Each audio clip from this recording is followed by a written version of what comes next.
twongeye kuba ikaze bakunzi ba One Nation Radio turi live hano Dallas Fort Worth nkuko twababwiye turimo gukurikirana umuhango International Women wabereye hano Dallas ejo murabizi twari twakavarinze umwiherero urabaye ku nshuro ya gatandatu rero turimo tuganira n'abantu batandukanye turi kumwe n'umwe mu bajene cyane bari active hano Dallas Texas ukunda kuba mu bikorwa byinshi tuganire nawe muraho cyane amakuru Mese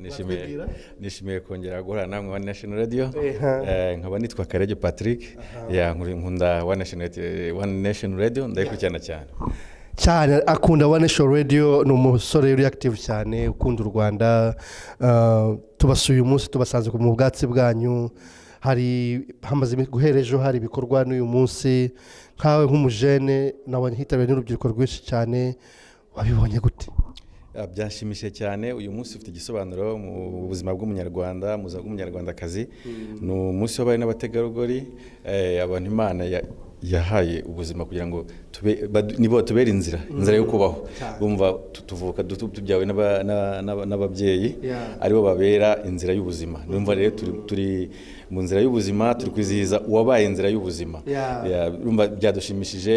kandi biduha kongera guhura no kunga ubumwe nk'abanyarwanda ibyishimo wabonye ibyishimo bihari hari indirimbo hari abahanzi n'ibyishimo birenze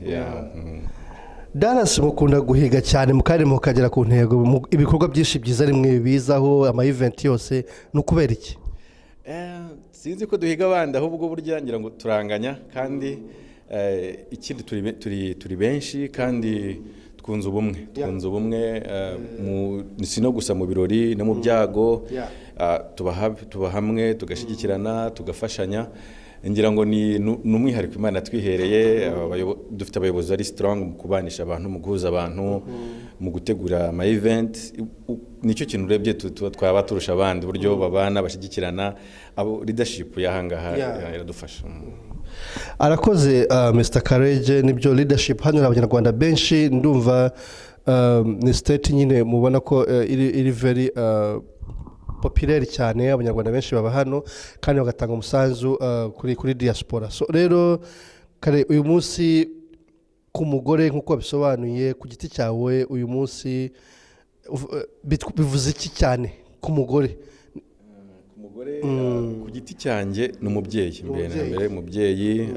cya kabiri bashiki bacu abari by'ukuri uko nabibwiye ni inzira y'ubuzima ni inzira y'ubuzima ni utanga ubuzima rero kumuha umwanya ni mu mateka ku gihugu cyagiye kibaho bagiye batsikamizwa n'amateka ntibagaragare n'amadini akabatsikamira ariko ubu ngira ngo ku gihugu cyacu genda kibaha cyaduhaye ko nabo bagira ijambo muri sosiyete nyarwanda kuko jya wumva yuko ngira ngo turi mu gihugu cya mbere gishobora kuba gifite umubare w'abadamu mu nzego zifata ibyemezo bari n'umuyobozi so ubwo rero ni ikintu cyiza ubuyobozi bwacu bwakoze ni ikintu cyiza ngira ngo n'umuyobozi bwa hano Dallas nabo wabonye ko ntago turi mu ntara ya gatandatu igihugu cyacu gikora natwe tugomba kubikora nibyo rero ngira ngo byanshimishije buryo Dallas tubayeho ntago igihugu cyacu turi kure turi kumwe nacyo mu mikorere mu myumvire no mu mitekerereze tugera ku musazo rero ini One Nation Radio ikaba irimo kuvugira hano muri studio za Dallas Texas turimo kwitabira n'umuhango maze iminsi ibiri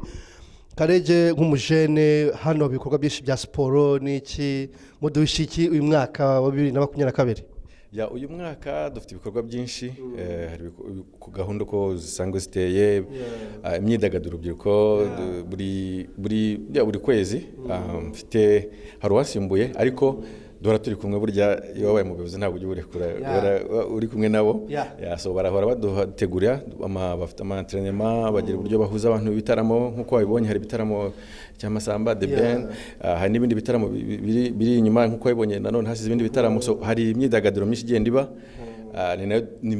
dubahishe n'ibindi byinshi so twitegura urubyiruko rwinshi nijoro kabisa ruhari kabisa nyuma y'igitaramo birabimeze neza arakoze cyane Karege kuba duhaye umwanya we reka tumureke ajye mu kandi kazi arimo turaza gusubira murakoze Iwacu Dignity Home Care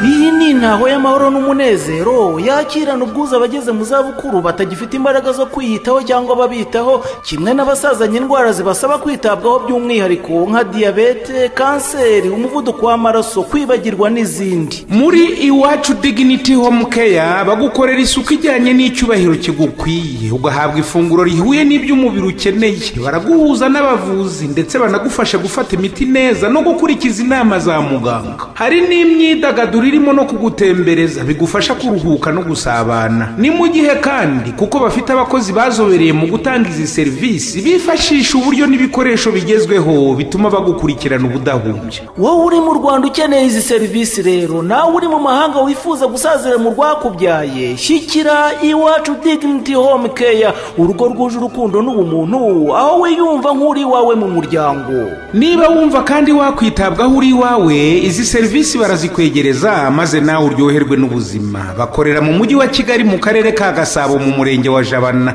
Ukeneye ibindi bisobanuro wahamagara kuri 079 14 34 761 cyangwa se ugasura urubuga wa eshatu /iwacu home care /rwa. Kirazira nawe uzasazana amaganya, mu rwa Gasabo dufite iwacu dignity home care.